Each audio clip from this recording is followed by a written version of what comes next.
I grew up in Hong Kong, and my parents took me there when I was about a year old. So I studied and I graduated over there. I guess being a hairdresser, you're always a little weird right from the time you're little. So my dad obviously thought I was probably going to get married to some punk. So he said I have to go to India. So I did come over here, and I spent about 2 years over here before going back. And I went back and I studied. I even started work, but after marriage also I went back to study in Paris and London for a few years. And we actually officially came back to India when I opened my salon in 2000. And yeah, I've been in India since then. Yeah. Well, I graduated in economics,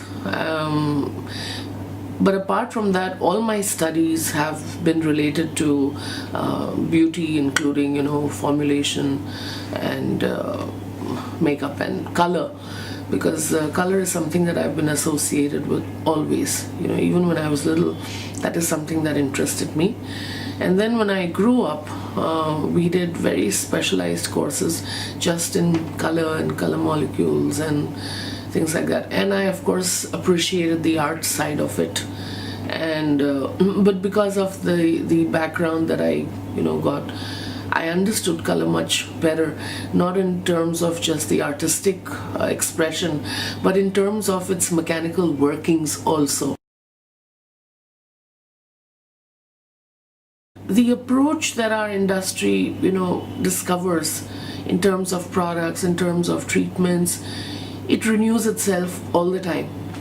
So I think, a structured way of studying, an artistic way of learning, loads of hard work, tremendous amount of humility, and never taking anything for granted, and ensuring that you never really know everything. You just have to reinvent yourself and your approach to beauty all the time. And I think for anyone to do that, you're definitely going to get success in our field. India is just such a splurge of colors. I think Indians take it for granted. We are a little arrogant because we don't realize the kind of heritage we have. Okay, nobody needs to come and teach an Indian about the culture of colors, the culture of splendor. The only thing is that I think that the beauty industry needs to grow a little faster than its consumer. The consumer has grown so much because we have so much exposure now. A lot of companies have come into the country. We are a little more in touch with what we want and how we like it and what we want to do with it, And sometimes I think that the professional industry needs to keep pace with the consumer, and there's a lacking over there. Because we are not just hairdressers, we are actually protagonists of our clients' well-being. It's actually a wake-up call for the beauty industry to say, hey, we need to study now, we need to get certified.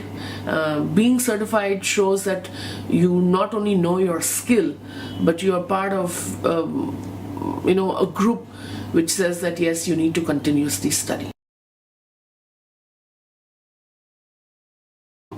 I'm an emotional person, and I admire a lot of people.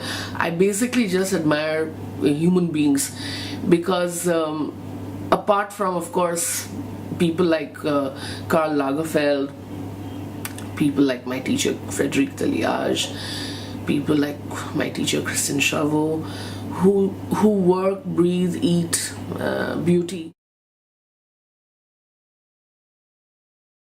Simple,